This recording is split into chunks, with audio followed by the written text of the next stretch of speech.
Our topic for today is standing in strong foundation. Can be found Matthew 7:24 to 27.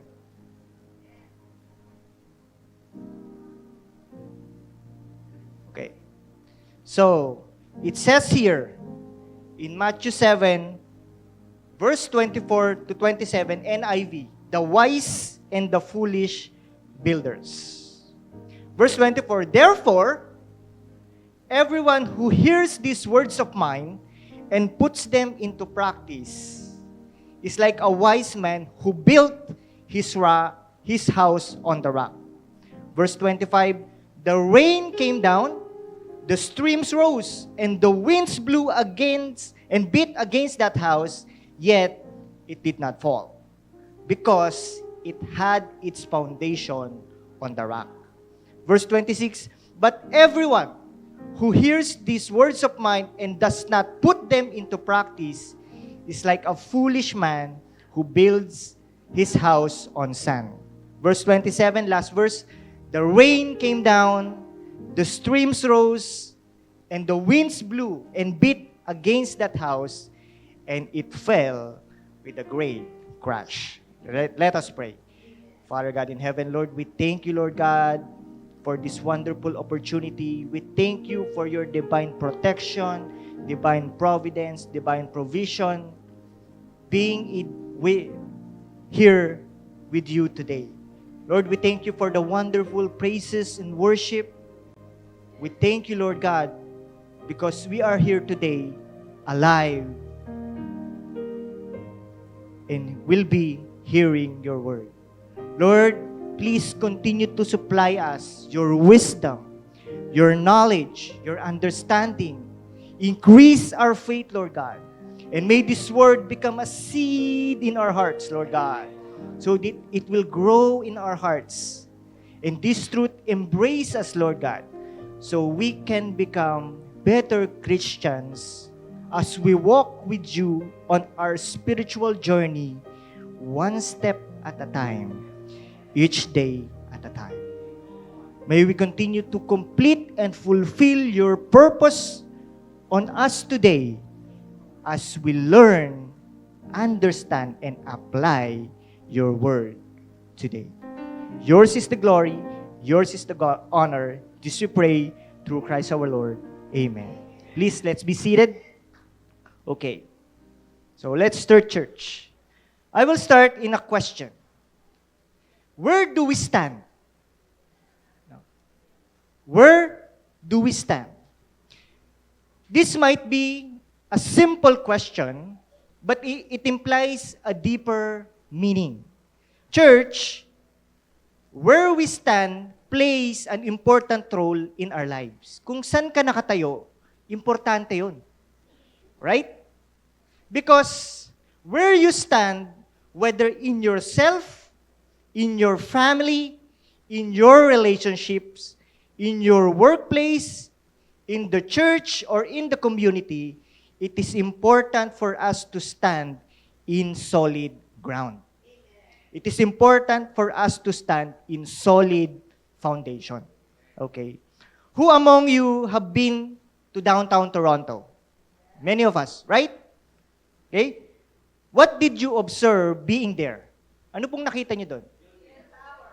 CN Towers. Tall buildings, right? There are tall buildings, right?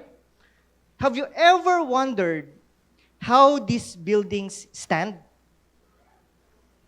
How are these buildings endure despite of unpredictable weather and external conditions? When you see a building, you just see the design. Oh, the facade is full of glass. It's made up of steel, right? A building may look beautiful as seen in our naked eye, but its strength lies on what we cannot see. And it is its foundation. Now, foundation is the base that holds a structure or a building. What's good or not we usually obviously see in foundations is that foundation are intangible part of the structure. Yan yung hindi mo nakikita. Okay? You may see a building, a skyscraper, a house, a beautiful building, but you can't see what lies beneath. Amen? Okay. Let me give you an example. Do you know the tallest building in the world? Yeah? Burj Dubai. Burj Khalifa. All right. Now, to give you a perspective, this is a foundation. Right? Now, this is a man. When we see a building, we only see the upper part of the structure. But to give you a perspective, this is how a man look like in a foundation. Right? Ganun, that's how deep it is. That's how, ganun siya kalalim. Now, if we look at the Burj Khalifa, right? Burj Dubai po kasi is the 7-star hotel. Burj Khalifa, this is the tallest building in the world today. Wala pang nakakabit doon. And yung mga galing Dubai, those came from Dubai, nakita niyo po to? Gaano siya kataas? Sobrang taas, no? No? Right? Okay? So, to give us a perspective on the foundations of Burj Khalifa, this is how it is. There's a part of the foundation called the pile, or sa Tagalog, pilote. If you put a sponge and you put a stick on it, yung stick, that's the function of the pile or pilote. That's 160 feet below. That's 49 meters below the ground. And this base here, that's a concrete. They poured it on concrete. That's 12 feet thick. That's 3.7 meters of concrete.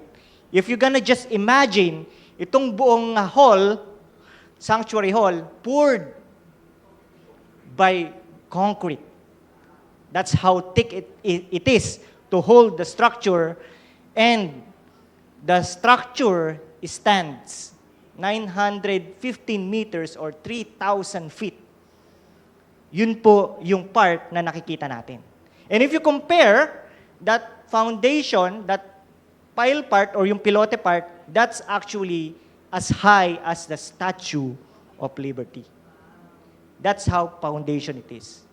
That's deep how foundation, and that's how foundations work. Now, you might see Burj Khalifa, very, very good-looking building, but the foundation, that's the intangible part. That's the part that we cannot see. Now, we have an idea how deep the foundation is. And granting that Burj Khalifa is built on a sand. Right? It's built on a desert. In a sand. Now, going on to our text for today, the wise and the foolish builders, Matthew 7:24-27, we will be looking on the lens of contrast. Okay? We're gonna picking up those lens of contrast here in the verse. Now, it says in the verse, there are two similar men who build two similar houses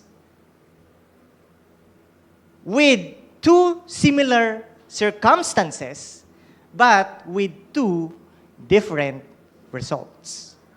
Right? So we're gonna dig in. Are you ready, church? Amen. Are you ready for the word? Okay. Amen. First, two similar men. The verse did not say one was an old man and one was a young man. These two men, both are healthy, they are capable and able to build. The only mention was one is wise and one is a fool. Now, dito natin madi-differentiate. One is wise and the other one, alam natin, mahilig siyang maligo. swimming pool. Okay? So, no? So, hindi sinabi sa verse na, the verse that not say that, the one that built in the sand crumbles because that's an old man who built that house. No. Right?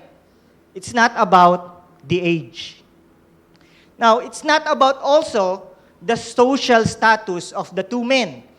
It's not said in the verse that one is a popular and elite guy and the other is an ordinary man. No, the other one has capability to build stronger because the other man is popular and elite. No, that's not word. That's not said in the verse. Huh? There are two similar men. It's not about one have the desire to build. The other didn't have the desire to build. It's not about one man build because his wife nag him. Di magtayo ka na lang ng bahay. Kaya nagtayo yung isa, napilitan, takot sa asawa. Diba? But it's not about that. Okay? We must understand that the other one was called a fool, swimming pool na mahilig maligo, not because of the competence. No, hindi, it's not about the competence and his ability and capability to build. But it's about the consequence of something that he didn't do or he forget something to do to build rightly. Amen? So it's not about the competence or the capacity to build, but it's about the consequence. He failed to do something in it. Now, what's the application? Let's go to application. Standing strong in foundation does not depend on how long we've been in the church. Hear me out. Sir. Hear me out. No? It's not about how long you've been a Christian to say that you have foundation. It's not about how many ministries you have, whether you have a leadership position, or even you have so many Bible verses you memorize. It's not about that. Because two men build similarly, right? Kaya church, iba nga dito, ang tagal-tagal na, matampuhin pa rin. Baka wala dito yun. Sa ibang church po yun. Wala dito. Walang matampuhin dito. Okay? But church, most of us misunderstood accountability. When someone is reminding you, when someone is concerned with your spiritual growth, you should take it constructively. Kapag sinasabihan ka, I'm not saying na masama magtampo. But you take it constructively. Okay? Why? Because most of us take accountability as a restriction or limitation. Kaya sinasabi ng iba, ayoko na umattend sa church na yan. Daming pakialamero. Doon na lang ako sa ibang church. Parang nasasakal kasi ako dito eh. Diba? Okay lang.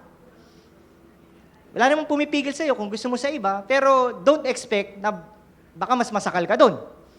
Kidding aside, we must look accountability as a protection, not as a restriction.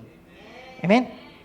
You are reminded out of love, church, because it is our responsibility that as God's stewards, all of us, to look and check upon each other. That's why we remind each other, because out of love.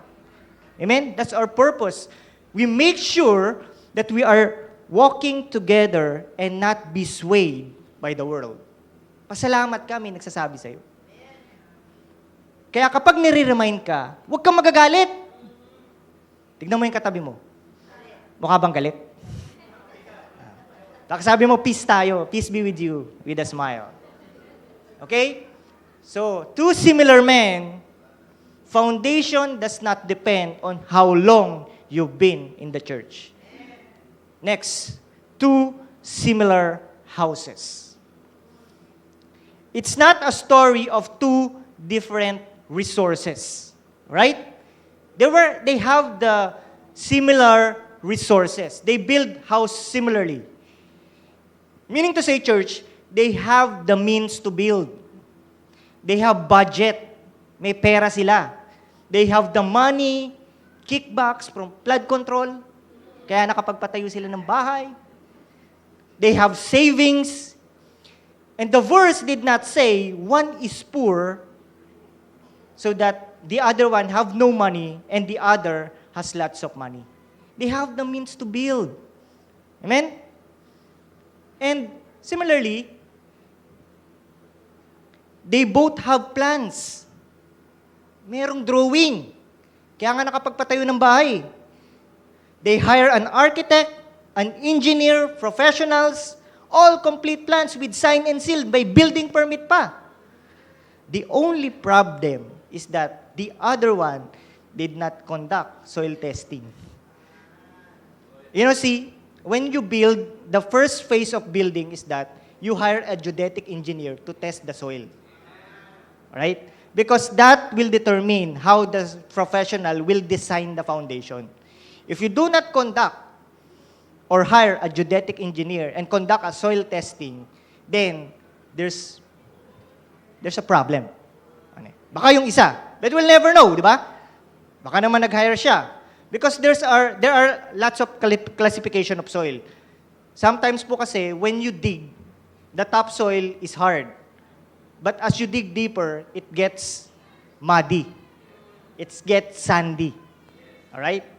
So, we'll never know. Di naman binanggit sa version. So, it's not like one was building a palace and the other was building a hut. Diba? It does not said in the words. It's not about the design. It's not about the other one build a mansion and the other one build a bahay kubo. Now, they also have similar materials. Right, church? They use cement, gravel, sand, and other building materials to build the house. It's not like one guy built it with beautiful marbles, expensive materials, and the other one was building just with a hay or a wooden straw. Right? And it's not also about a story of workmanship. You know, they hire capable workers, builders, foreman, mason, steelman, superman, spiderman, lasticman, lahat na ng man. Hinire na. Just to make sure that the house will be built. It was built similarly, but the only difference was somewhere eyes could not see. And what is the application here, church? Standing strong in foundation does not depend in the church, in your pastors, or in your leaders. Amen? It does not depend on us. You see, church, you have all the resources in front of you. We have all the resources in front of us. What is this? What are these resources, Pastor? We have a convenient worship place to gather, a presentable sanctuary, a physical church building. We are producing good quality and sound as we praise and worship, right? Thank you to the praise and worship team, to the media team, to the sound tech. We are producing good and quality sound. We have a conducive, well-lighted, and well-designed worship hall for fellowship and gatherings. And we have working heaters that keep us warm and an air conditioning to keep the ambient temperature during summer. So ano pang problema, kapatid? What's the problem? Diba?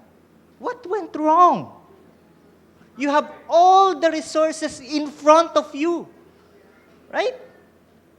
Hindi naman yun kasi, pastor eh. Hindi yun kasi. Okay, let's add to that. You have all these beautiful, good-looking brothers and sisters to fellowship with. They are your friends. Some are even more than friends, but families to us. Diba? But the question is, ano pa bang kulang, kapatid? What went wrong? Diba? Sometimes, I don't want to go to that church because the preacher is boring. The program is boring. I don't like that preacher. I will come next time because that preacher, I would like to hear that preacher. But the other one, it's nakakaantok yun eh. That's how it is.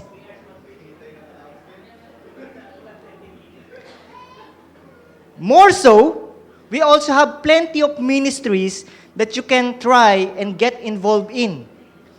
There's Strive for Young People, there's Golden Vessels, men and women of worship, and plenty of discipleship and cell groups. You know, like, real talk. Gayahin ko lang, sir, pahiram ng real talk Real talk. No copyright, please. No copyright infringement. We, as pastors, we always do our best to serve you hot and fresh preachings from the Lord. We deeply take our time, our effort to study and serve sumptuous spiritual food that we can all share together in the banquet hall of God.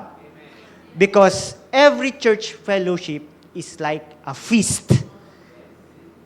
But many of us, even we have a good sound, good worship hall, there's a good-looking brothers and sisters, you know, why do we still feel sad? Why do we still feel unmotivated? Why do we still feel unenergized? No sense of direction and lost. Why, church? Why? Can't you see? Because you all have the resources in front of you. We just need to open our eyes so we can see and not miss all these things God has placed for us. Andyan na lahat, kapatid. Susubo mo na lang, kakainin mo na lang. But you miss the point. Right? Now, I will share my experience when I get to have a chance to a project inspection. Last Monday, I am fortunate enough to be given a chance to see, visit, and inspect the airport terminal project we've been designing and doing in Montreal. Okay? I was lucky enough. I think that's one of the pegs of being a designer, you know.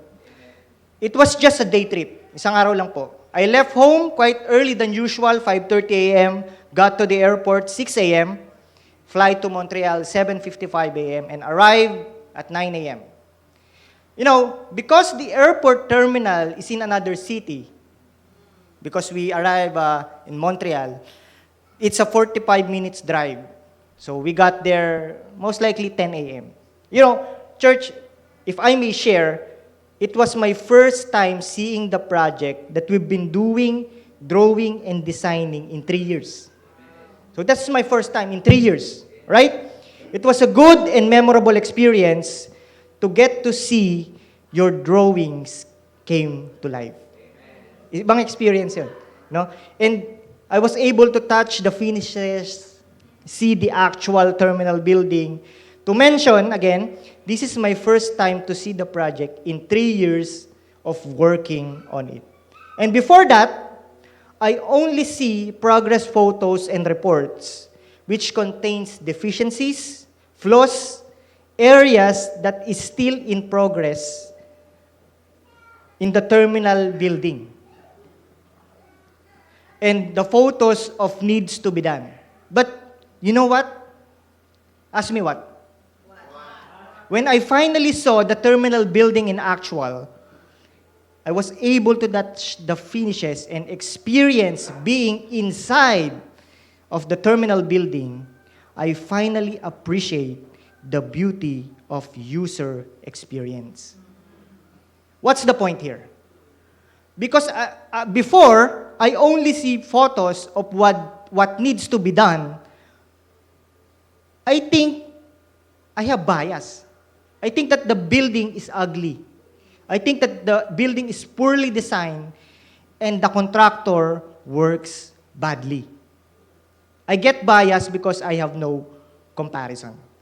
But the point here is that in our spiritual walk, listen to this, in our spiritual walk, we forget how good our design was. The resources are there in front of us. Right? We forget how good our design was. We forget where God has restored us. We forget how God saved us. And we forget how God positioned us to see every good thing, even if we are in bad situations. You know, as we progress, our eyes are shifted and our focus are swayed. We start to complain, we start to compare, and to see bad things rather than the beauty and the purpose of it. Like that's the two men. You know, kung dati, thank you Lord. Ngayon, ano ba naman yan, Lord? Kung dati, praise the Lord. Ngayon, stress na ako, Lord. Kaya pati yung kapatid mo nadadamay. Diba? Kaya ito yung naging result. What's the result? You will see your brothers and sisters, sasabihin, ay sis, alam mo na ba yung latest? Si brother, naku, di na magbabago yan. You always cling on the negative side. Dumating man ang second coming, late pa rin yan. Diba? Kaya tignan mo yung katabi mo. Hindi na. Duguan na ba? Duguan na. Okay. Peace po tayo. Next, two similar circumstances. You know, they both have similar circumstances. It's not about one went through a tsunami. The reason why the pastor, because the one was been destroyed or crushed, because it experienced tsunami. No. That's said in the verse, right? One went through a tsunami and the other one just only had a drizzle. Umambun lang, kaya matatag pa rin yung bahay. It's not about the other experienced winter storm and the other did not. It's not about the external factors. It's not about the weather. It's not about the other one built in the city and the other built in the province. It's not about the location. They are both in the same location, designed and built properly in the same build environment. Right? They have similar circumstances. So it's not about the circumstances that two men are facing. You know, they are both educated. They are both the capacity to build. It does not say that one man has no degree, does not know how to design, and the other is a professional, masteral with PRC, Canadian license, whatsoever builder. It does not say they have been in two similar circumstances. What is the application, church? Standing strong foundation relies not just on hearing, but doing and applying the word.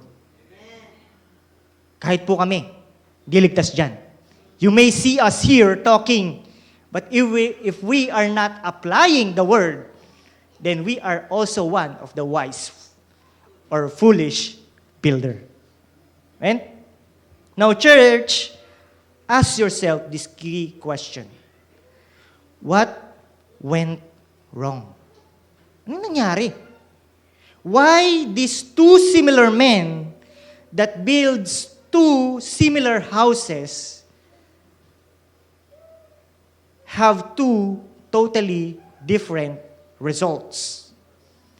The answer is, yung isa, nagtayo ng bahay. Yung isa, nagtayo ng fool. Kaya naging foolish siya. Okay? May dumaan na anghel, Gets niyo po yun? Please, tumawa kayo, please. Okay. Okay. The other one built a house, and the other one built a pool. Kaya, mahilig siya maligo. Swimming pool. Okay? Tawa naman ba? Tawa. I'm sorry, I'm not good at joking, okay? Okay, the answer is foundation. That's why it is important for us to answer, where do we stand? Do you stand in the sand or do you stand in the rock? Because magtatanong kayo, no? Anyari? Tama naman yung design. The design is correct. All of the resources are there. Right? All the elements are there. Pero bakit nabuwal? Why did the other fall? I just wondered because, as we mentioned earlier, Burj Khalifa was constructed in a desert in Dubai, in the sand. But yet, it is still standing, having the tallest building in the world.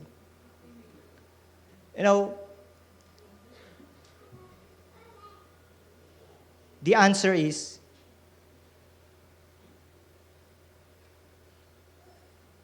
may na-miss pala ako.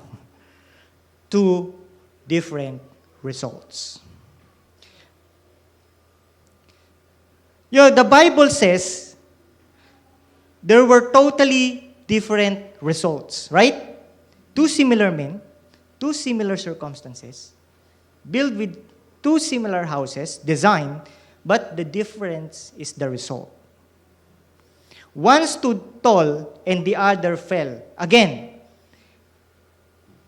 they both know Jesus, they know the Bible, they listen and hear, but only one applied the word as a wise man, and the other forgets how to apply. That's why he became a fool man. Now, church, ask yourself a question. Where do you stand? Foundation is evident in the time of crisis. Right? Yun yung magtetest sa'yo. Because it's easy to serve when all are good and fine and okay. But when storms came, streams rose, and the winds blew, nasan ka na, kapatid? San ka nakatayo? Do you stand in the rock or do you stand in the sun? That's why, marami na hindi na kami nagtataka, Pastora, Bishop,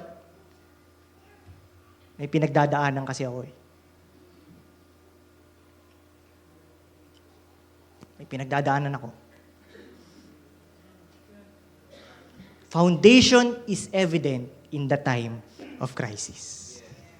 Do you stay with God and build your foundation in the rock, even if the circumstances are not conducive, convenient for you?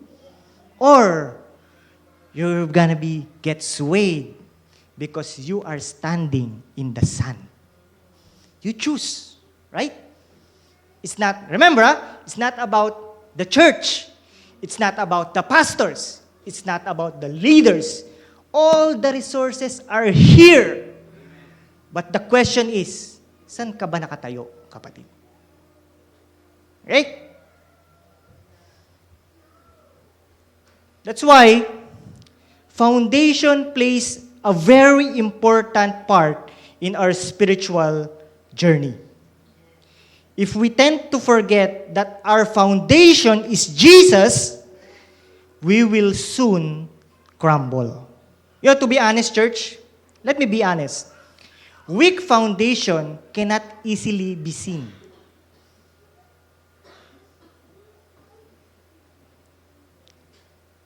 These two men build their own houses. The house looks good. The house looks fine. The house has all the living spaces that those men can enjoy. But it is only in the matter of time that we can see the consequences of things. Listen to this. You may look fine and okay, but if you are just spiritually okay, then you're most likely not spiritually okay. That's why when you ask your brothers or sisters, how are you, sis? I'm just okay.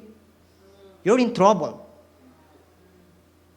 When we ask you, how are you, sis? Praise God. I'm good. I'm alive. I'm kicking. Right? But if you're answering, okay lang ako, pastor.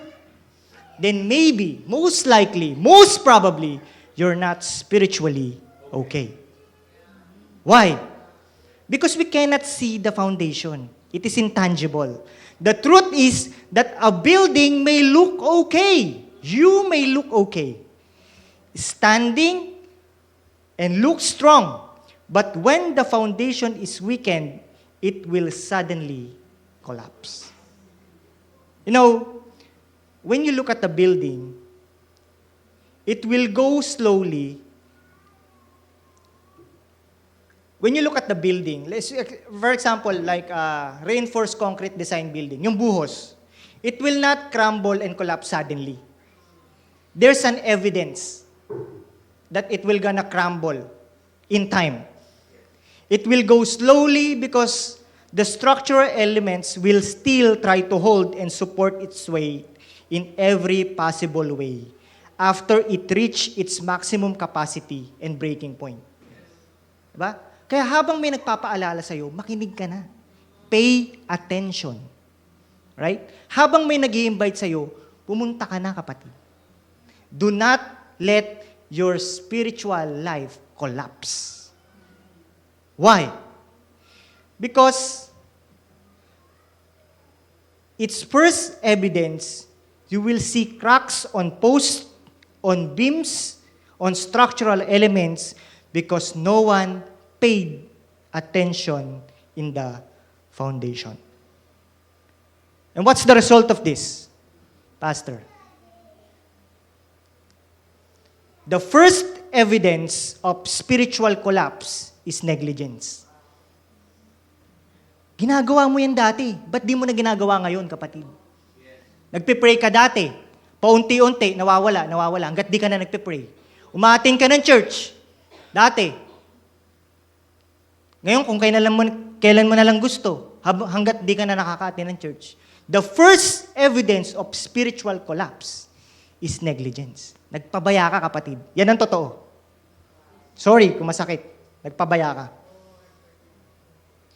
Both houses are built, they look great, built well, but the problem is that when the rain come down, the streams rose, and the winds blew and beat against that house, the external factors came in. That made the difference. We may seem okay. We go to church, we pray, we have all these ministries, these resources, and please don't get me wrong, all of these are good. But if we neglect things we used to do, then we became vulnerable and we must pay attention to our foundation. You know, I will give you an example, an analogy. When a leaf, dahon po, is detached to the branch, it will not wither abruptly. Tama po?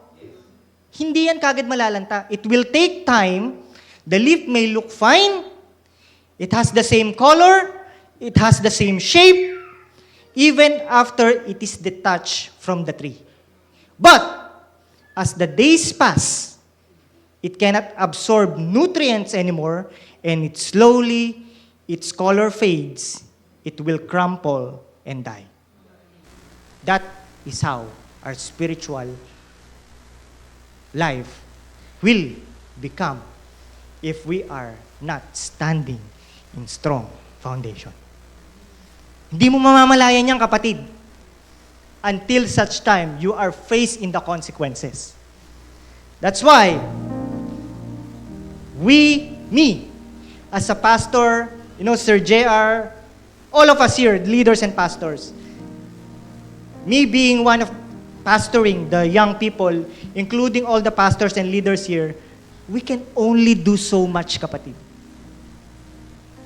To be honest, we can only do so much. We can only do so much to remind you to pray, to read your Bible, to do your devotion. We remind the youth to attend the tribe huddle because it is important to you. We remind you to go to church, join and attend a discipleship or cell group, but still, the decision is up to you. Spiritual growth is personal. Your decision is up to you. Even we've invited the best preacher in the world here, it is still up to you. Because relationship is designed to be intentional. And being intentional requires a decision. Right? We learned how important foundation was. And it requires certain level of intentionality to stand strong in foundation. As the title of the preaching is. Kaya sadyain mo, kapatid. Sadyain mo. Be intentional. Di ba? Sadyain natin. Sadyain mong pumunta sa church, sadyain mong mag-pray, sadyain mong magbasa ng Bible, sadyain mong mag-join ng discipleship group. Because that has, your foundation is founded, napapalakas doon.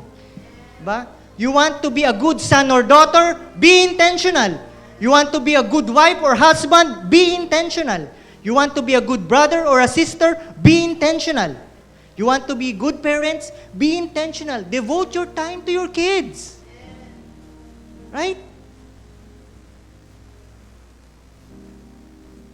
You want to be a good employee? Be intentional.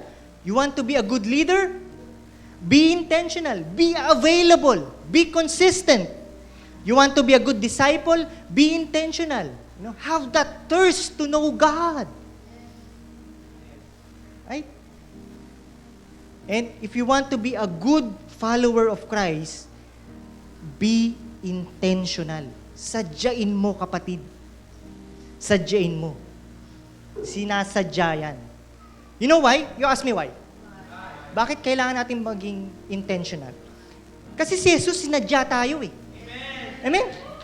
He has a good life in heaven. He has everything He needs.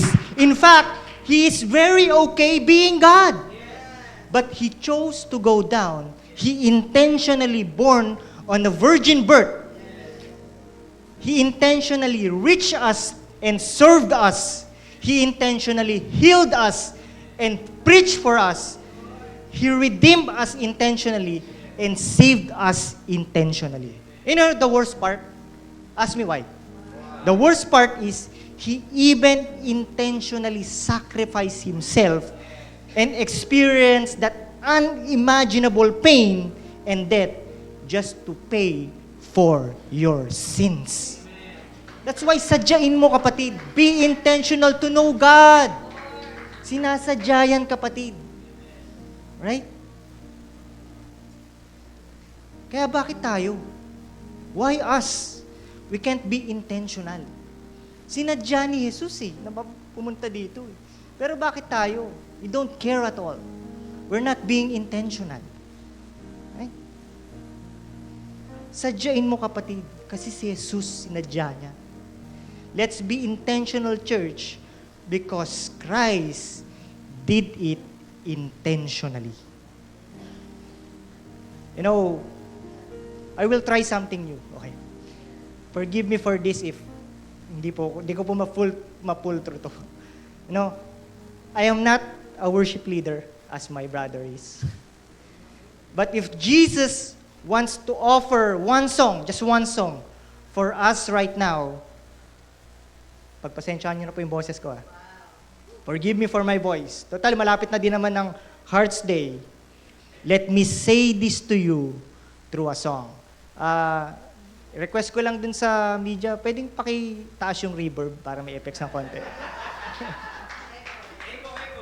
Alright. You know, God wants to be intentional to us. That's why God is saying this to us through a song. minsan lang kita iibigin, minsan lang kita mamahalin. Ang pagmamahal sa'yo'y walang hangganan, dahil ang minsan ay magpakailanman. Dahil ang minsan ay magpakailanman. Minsan lang tayo sinagip at nagsakripisyo si Jesus, kapatid. Sadyain mo na, please. Sadyain mo na. Dahil ang minsan na yon, ang consequences ay magpakailanman. It's eternal. That's why it says here, for God alone, O my soul, wait in silence, for my hope is from Him. He only is my rock. Who is our rock? Jesus. And my salvation, my fortress, so that I shall not be shaken. That's the only way. When that crisis comes, all these winds blew, the streams rose, you will not be shaken. Why? Because you are standing in the rock. Then that is Christ Jesus. Amen? Can I call on the music team?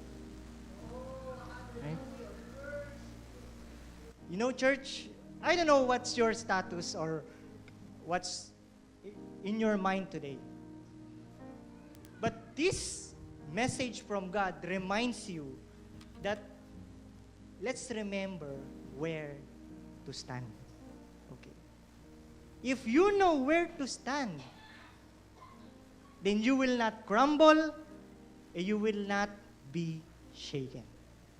Because you know that that rock is Jesus, your Savior, your God, your Redeemer.